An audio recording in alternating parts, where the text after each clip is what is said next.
Hey everybody, wanted to come at you with something today. Has nothing to do with saxophone and has everything to do with practicing. I've recently discovered a really cool method that some of you may heard of before, but it's called the Pomodoro method.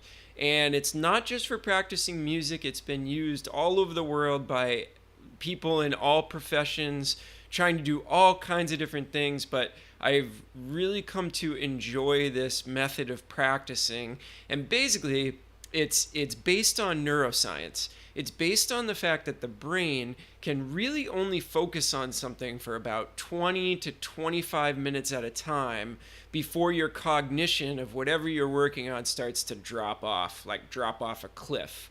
So I've been applying this to my practicing in the past about month, and I found that it's really helped me. Now, when I was younger, when I was like in college or maybe late high school, I had heard of this method, and being a young, stupid kid, I decided that it was like the dumbest thing I've ever heard. How could anybody get anything done in 20 minutes if you're stopping every 20 minutes and then resuming after that? So, like I said, being an idiot back then, I really discounted this method and I never used it. And I'd go into the practice room and I'd practice for hours upon hours upon hours without taking a break, not knowing that after about the first half an hour, I really wasn't getting much done. And that was a huge problem. I think I probably could have gotten a lot more done in my high school and college years if I had sort of respected what these people were telling me about this Pomodoro method and actually started using it. So I've woken up to my stupidity and now I'm using the Pomodoro method. So if you don't know what it is, basically the Pomodoro method is based on one of these, a little kitchen timer. All right, very simple to get, cost a couple of dollars. They've got the little analog bell inside. Now, of course, you can use anything you want to time yourself when you're using this method, but I really like using the kitchen timer.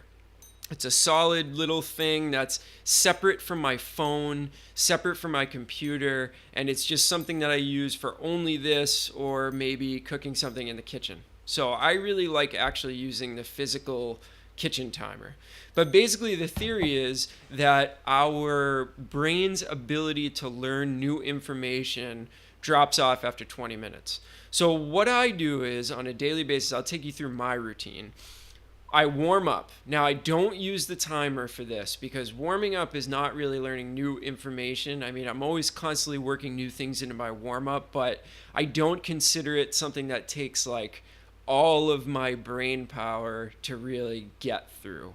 Some of it is almost like going through the motions unless I'm starting something brand new. So I'll warm up. That usually takes me about a half an hour, 40 minutes, somewhere around there. Let's say it's 40 minutes. So now my goal is to hit my 2 hour a day practice mark. So whatever I'm working on, like today I was working on the Jerry Bergonzi Jazz Line book. I'm starting to learn all that stuff again. So what I do is I will do 4 20-minute sessions, or however long I want to work on a particular concept, I'll use this. The big deal here is you set it for 20 minutes. I put it off to the side. I try not to look at it. I'll glance over at it every once in a while.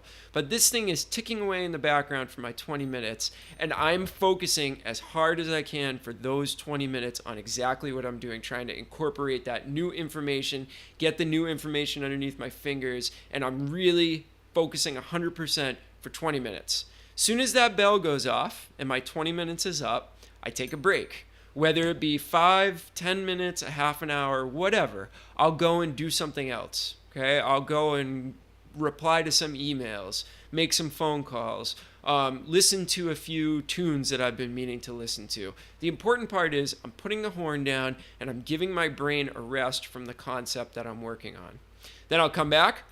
I'll do another 20-minute session, whether it be on that same concept I was working on before or something different. You'll have to kind of decide that. I've been experimenting with doing 2 or 3 20-minute sessions of the same material with small breaks in between, or breaking it up. So doing the 20 minutes, taking a break, coming back, working on another concept. Like the other thing I was working on today is I've started to do a week of a certain Charlie Parker tune, and I'll do a week in one key, and then the next week I'm going to do a different key, and I'm going to do a video about that, so you'll hear more about that. But anyways, that's a different concept that I'm working on. So today I did my 20 minutes on the Jerry Bergonzi stuff. I took a break, took a 5-minute break, came back, worked on another thing that I was working on for 20 minutes.